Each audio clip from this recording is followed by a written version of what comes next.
Gosh, I'll be honest, it's been one of the most overwhelming weeks of my life. I don't mean sad, I don't mean upsetting, I mean overwhelming. Like literally, I was telling Kaya last night, like my heart's pumping in a way that it hasn't pumped in a long time. Especially during COVID, it's not exactly a time of amazing excitement. Like there's a lot of things that I could define about COVID, but one thing to do with being exciting and being full of action. There's not a lot of action during this time. And yet, for me personally, this has felt like a time full of action this last week. I'm going to unblock this background because it actually looks pathetic. Okay, perfect. Um, so if you've been on Facebook in the last 2 days, you've seen a journey I've taken. The reason I'm going to share with you this journey is simply because I actually think that there's a lot of meaning to it that each and every one of us can find within our lives. I mentioned it a long time ago that I have a side passion besides the rabbinate, which is obviously my greatest passion of all. Um, I have a side passion for genealogy. And I guess 30s are the new 60s because most people become sentimental when they hit a certain age in their life. And I got sentimental relatively young. But at some stage, I actually started getting sentimental and asked myself a simple question. Where do I come from? I think the question arose a lot being an Afzan and having people ask me where that strange name comes from. By the way, the correct pronunciation for it is Avtsin. It literally has no vowels. It's Avitizin. There's no vowels to it.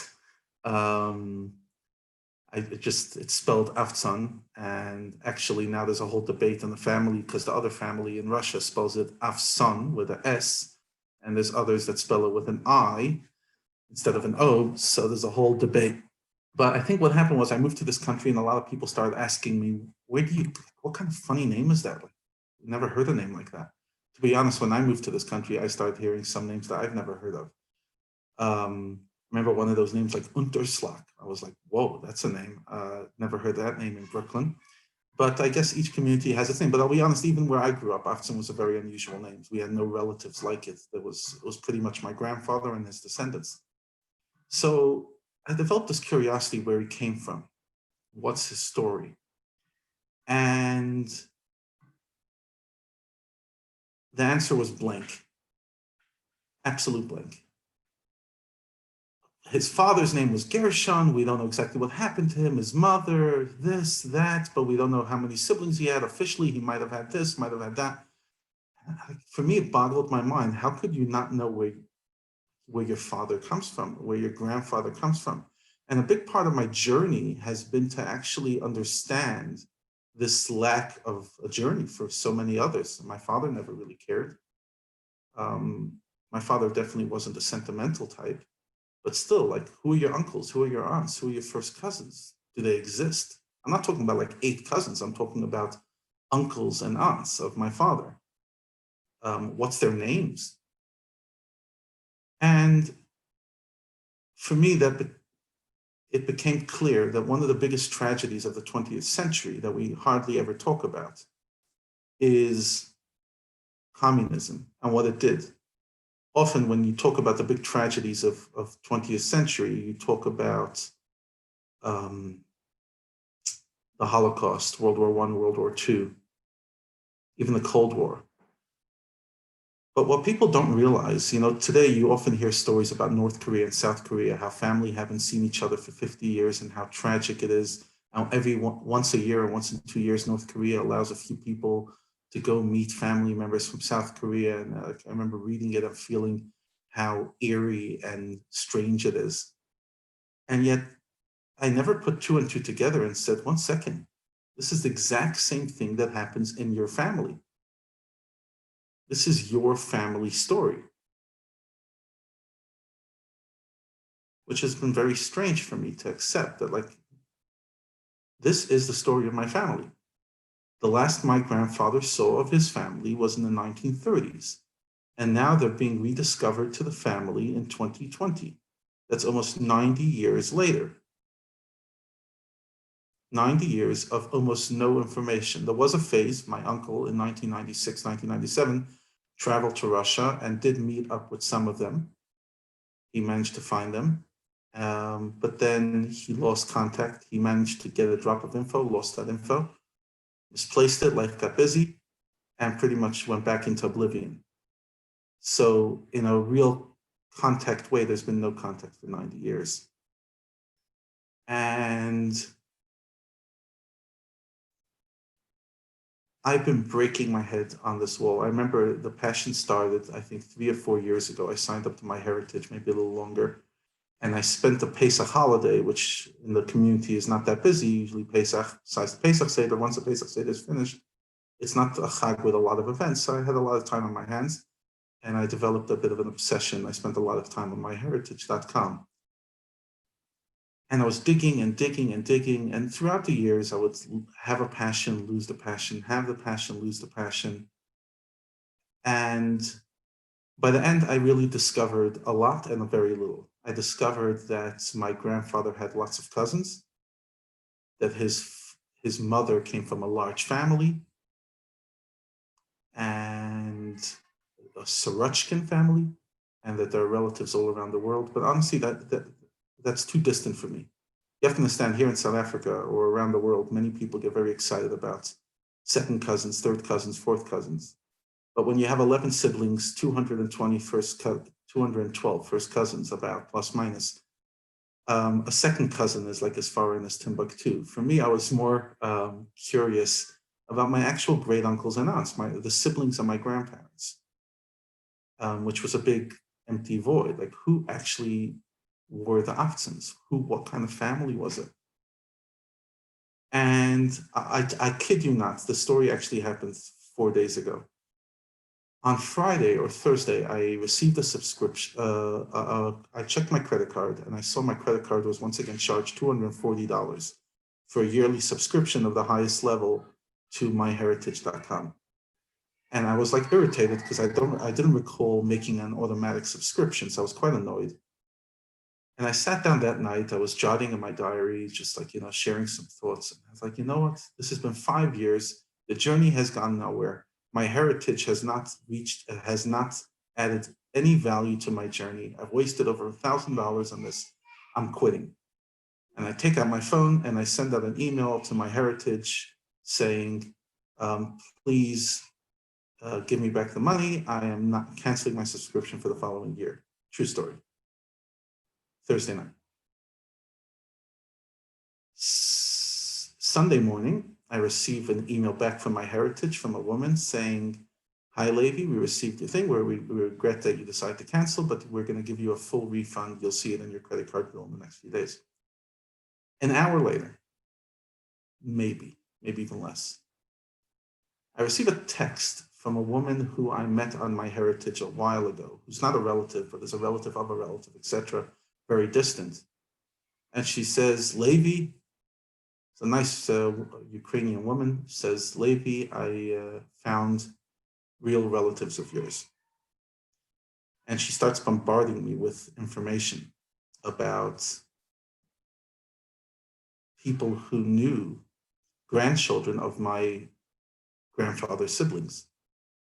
And suddenly, I'm absolutely bombarded with information of people that I pretty much knew nothing about.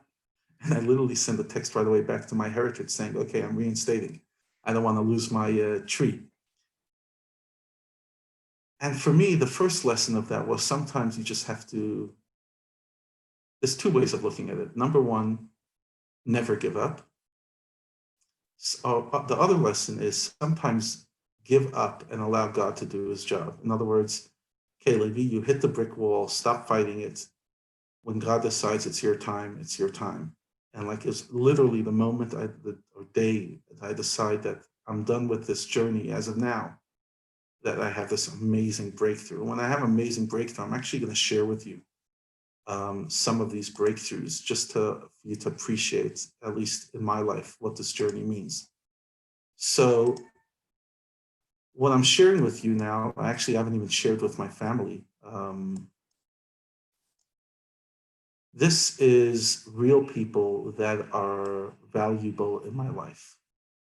When I'm talking about valuable, I shared this picture on Facebook yesterday. This is an aunt of mine who um,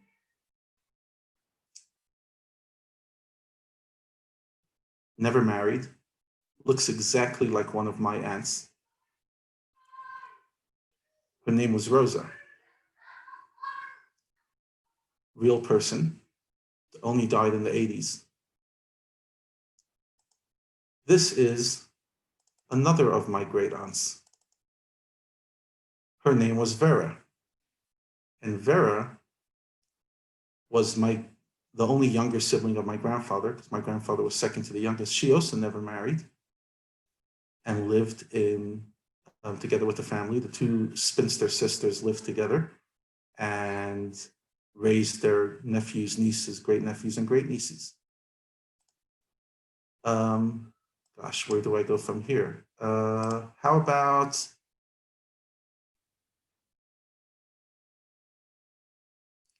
this is sorry,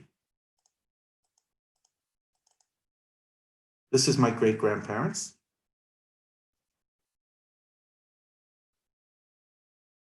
Gershon and Esther. Esther died in 1960s in Russia, but my grandfather didn't know that. And therefore, he named the daughter after his mother while she was still alive. He had no idea his mother was still alive.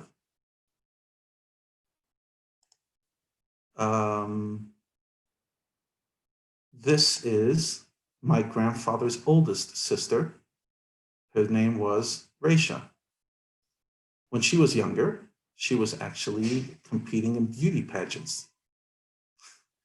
Yeah, I know you're Haredi rabbi sitting and talking about beauty pageants, but literally she used to compete in beauty pageants. Yeah, there is a picture of her. I don't have it here of when she was much younger. And a lot of the other people over here are relatives, cousins, first cousins, etc. Now, why am I telling you this? First of all, because this is where I'm at. This is where my headspace is at this moment. And anything other than I would talk to you would be unauthentic. Last night I was on a panel about Mashiach, and my head was so not there. I tried my best. I think I gave a half decent presentation, but the moment my presentation was over, I was back to translating Russian WhatsApps on Google Translate that I'm receiving from my relatives just to find out who they were and what they were. And for me, this journey has been again, still processing it, has been an overwhelming experience about how interconnected we are with our past and how much we don't give our past enough credit. In other words, you are so much of your story is your past. Not in a damaging way, not like, oh my gosh, I was messed up when I was a child and therefore I have no future, but in a building way, to be able to realize the history and the stories that put us here and what brought us to this world. My grandfather had a brother, his name was Aaron. In Russian, his name was Arkady, who was killed during World War I. I'm not sure if he was a soldier or he volunteered for something. It's still a bit ambiguous, still a bit unclear what happened to him or how he ended up in the military. But some stage during World War I and the war within Russia, he was killed. How that affected the family. Another story I just discovered this morning, and I haven't shared with anybody, is my grandfather, after being arrested and sent to the Gulag for being a religious Jew, he was the only fully religious Jew in the family. The other siblings were more secular. As you can imagine, beauty pageantry wasn't exactly the Haredi way of life. But he went to yeshiva at a young age. He had someone in his town had a big influence on him and sent him there. So at some stage, my grandfather, after being in the Gulag, comes back to the family. and he wants his older sister, the one I just showed you a picture of, um, the beauty, the pageant lady. He wants her to take him in. But just before he arrived in town, she was called in by the Russian police and informed that if her brother ever shows up, she must declare him and bring him back because they still considered him for some reason a fugitive of justice. So she takes him in for a day or two and then says, Mayor, like there's nothing I can really do for you, but other than she sells the family's heirlooms, various silver and things that the family had, and gives him the money so he could be able to go on in his life and sends him on his way. And then she never hears of him again. And for the rest of her life, she cried that she killed her brother, thinking her brother was dead because she couldn't take him in because the government would have found him. Now, this was a woman who already had her two single sisters living by her, plus a brother, many great nephews and nieces, etc. She was literally the matriarch of the family. She had her mother living with her, my great grandmother. And she's living with this deep regret that she couldn't save her brother when she really had no choice, not knowing that her brother eventually left and moved to America and had 15 children and has more descendants than all his siblings combined, and that built a life for himself. And then there's the ironic story about one of my father's first cousins who applies to be a policeman in Russia. And the policemen say, the police say, we're not accepting you as a policeman because you have an uncle in America. You betrayed the country, you betrayed the fatherland, the motherland. So somehow the government did know that my grandfather survived and made it out of the country. And my grandfather, who for the rest of his life was absolutely paranoid that Russia was chasing after him and would lock the door in Detroit with 6 locks every night, maybe he wasn't so paranoid after all because the KGB actually knew where he was. And how has that affected me, my father, the family I grew up in?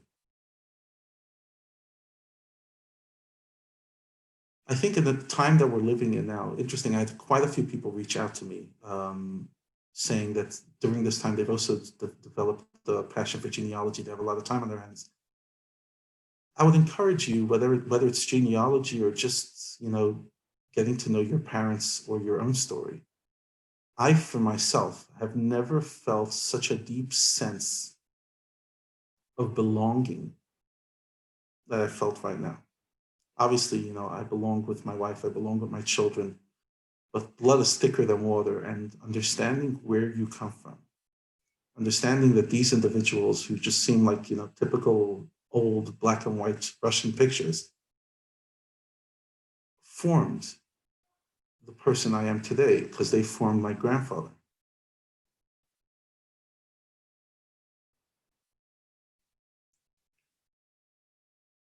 Makes me very emotional.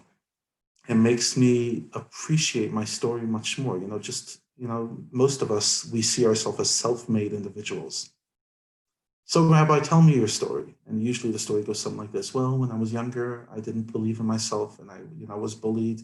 And then one day I developed myself and I found my passion and I lived happily ever after. As if our stories are that simplistic, but more importantly, not only are our personal stories not so simplistic, what did you get from your parents and what did you get from your grandparents? Did you get resilience? Did you get fears? Did you get complexity?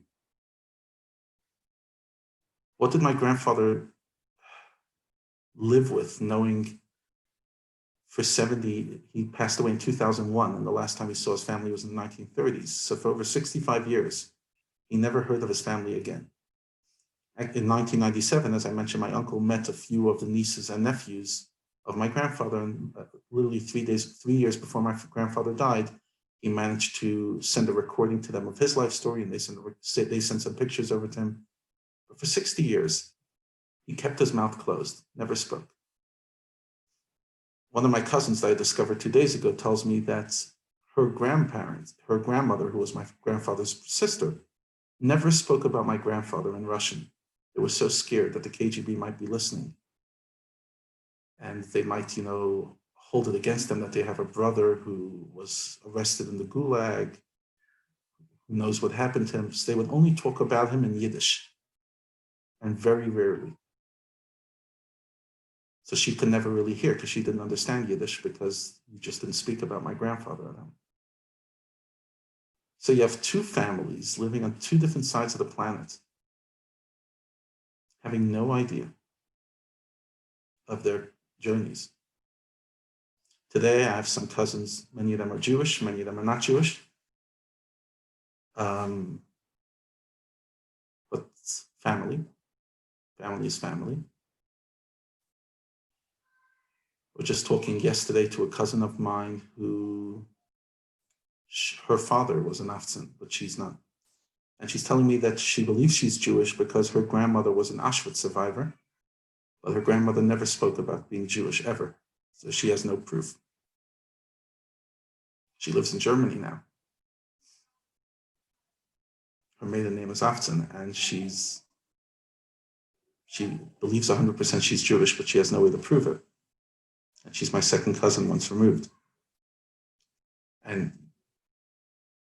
for me, this has reminded me again, as I said, that our story is so important. I remember reading Yuval Noah Harari. He's a very popular writer for many people. Many people in the community have reached out to me about his books, Homo Sapiens, Homo Deus. And one of the points he brings out, although I don't fully agree with it, but there's a lot of truth to it, is this idea that the power of human beings over other species is that we know how to create stories. We create what he calls fictions, what I'll just call stories. And it's the stories that form us. In other words, there's some people that have a story that they grew up with an alcoholic dad, and that formed them to be strong, resilient, and never fall into addiction. And then there's other people who grew up with an alcoholic dad, and they have a story that goes like, I never got love, I never got affection, I wasn't able to build a decent life, and my life's in ruins because I never got a good foundation. And both stories are true, but they're stories. And therefore, our lives often play out based on the stories we tell ourselves. And my grandfather at 13, when he went to yeshiva, whatever he was, 15, he told himself a story. He found a mentor in the town, and although, he came from a more modern home, he decided that he wants more, goes off to yeshiva, eventually becomes very close to the sixth Lubavitcher Rebbe, this Lubavitcher Rebbe, the most recent Lubavitcher Rebbe's father-in-law, becomes a mentor in the Chabad yeshivot, marries a girl from an illustrious Chabad family at the age of 30, he's at 36, moves over to the United States eventually after a few years in France and raises 15 children, 120 grandchildren, and 400 or 500 great-grandchildren and great-great-grandchildren, all based on a story he told himself at the age 13. And they told themselves different stories. And their stories and their lives played out in their way. But to see one family ending up so different, I don't think this is an exception, because as I look at the people who are here in the shir, and some of them I know, I've been aware a bit of your stories.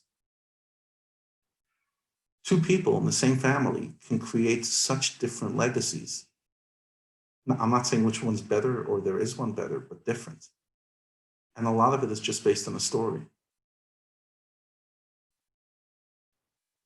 So my question to myself is, lady, the stories I'm telling myself and the stories I'm telling my kids,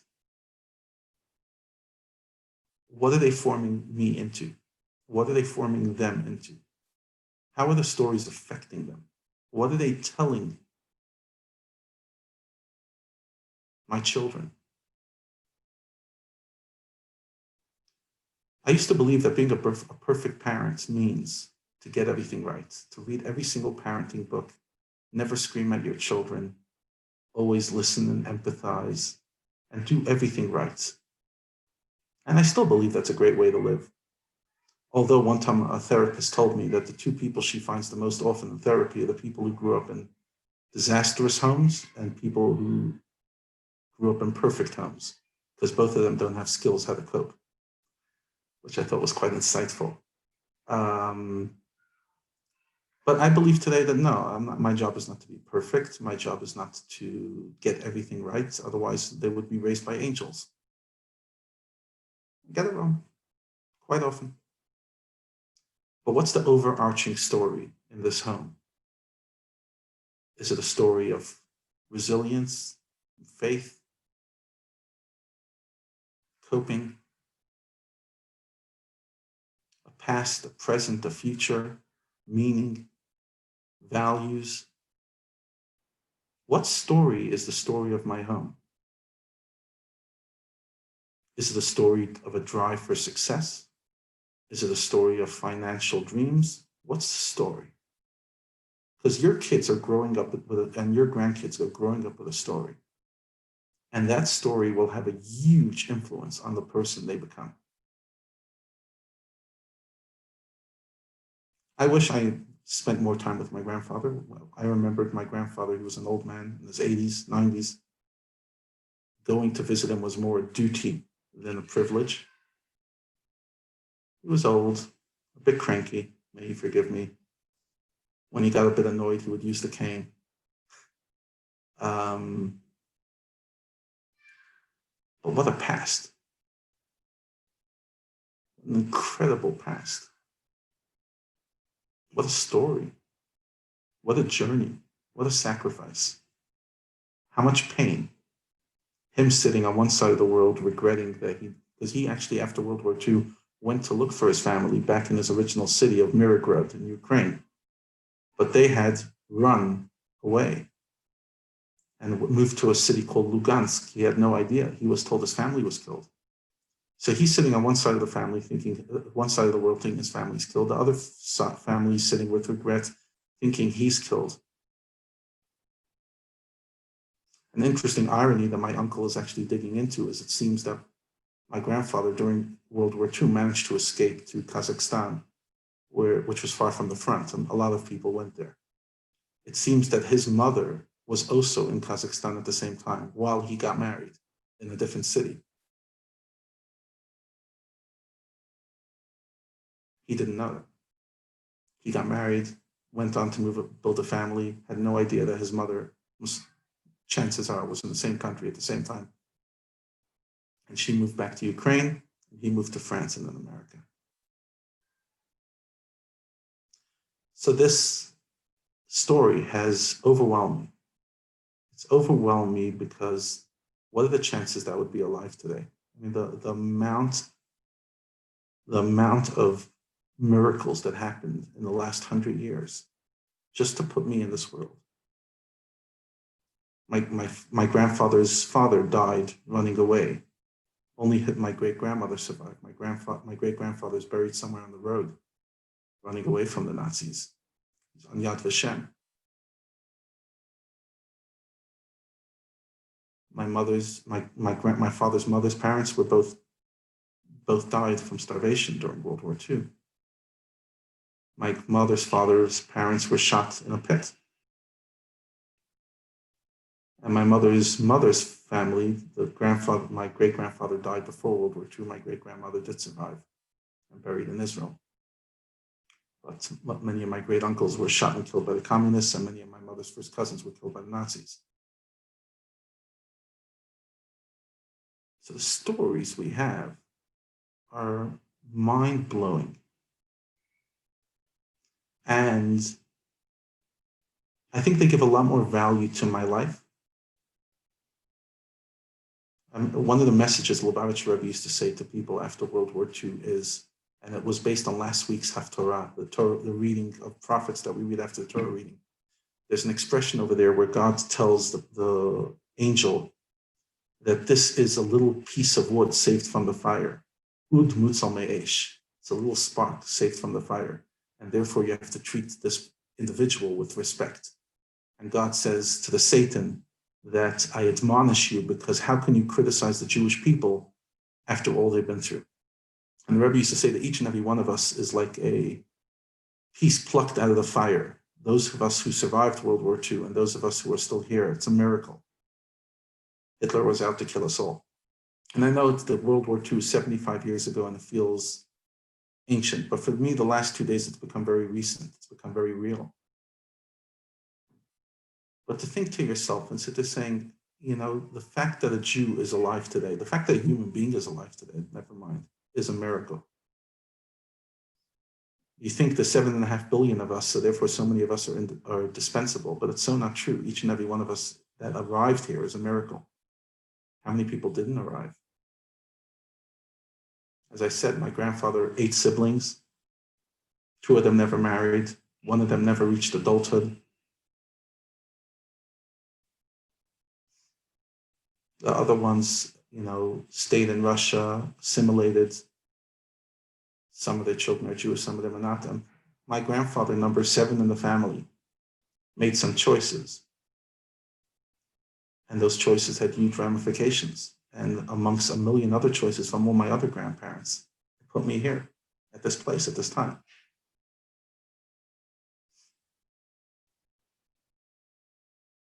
What's your story? What put you here? Some of the stories might be pretty. Some of the stories might not.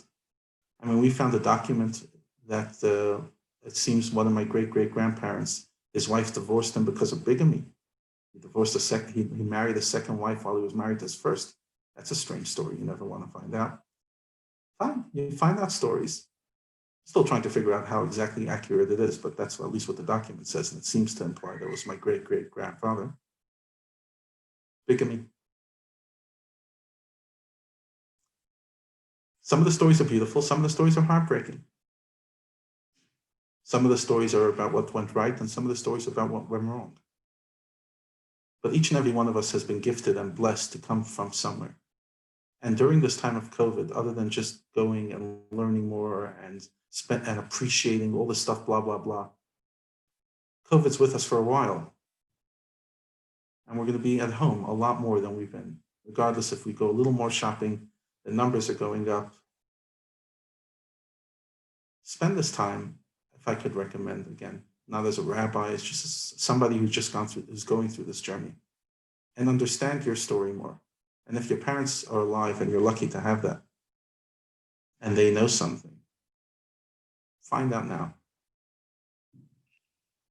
I regret the fact that I never asked my grandfather and that none of his children really dug into his story. It's made the journey so much harder. Even my father's story, my father's own little journey, so much blanks, why he did what he did, how he did what he did, and how his decisions have affected me.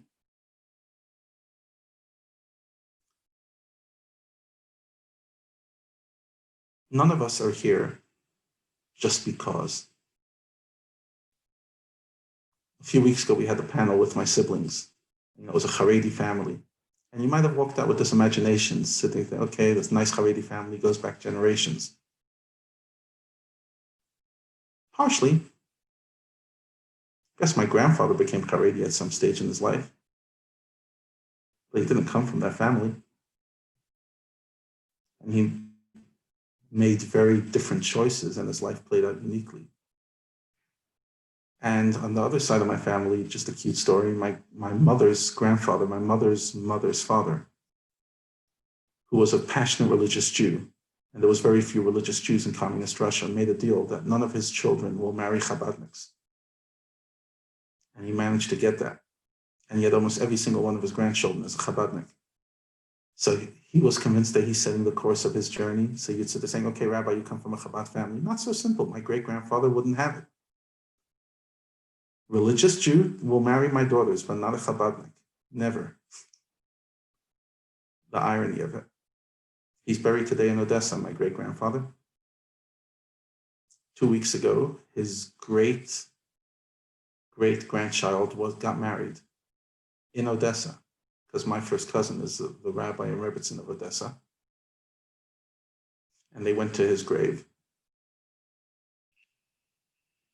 He passed away in 1936. His grave is still there in Odessa, and they stood there at the grave. A nice Chabad young couple. And that's my story.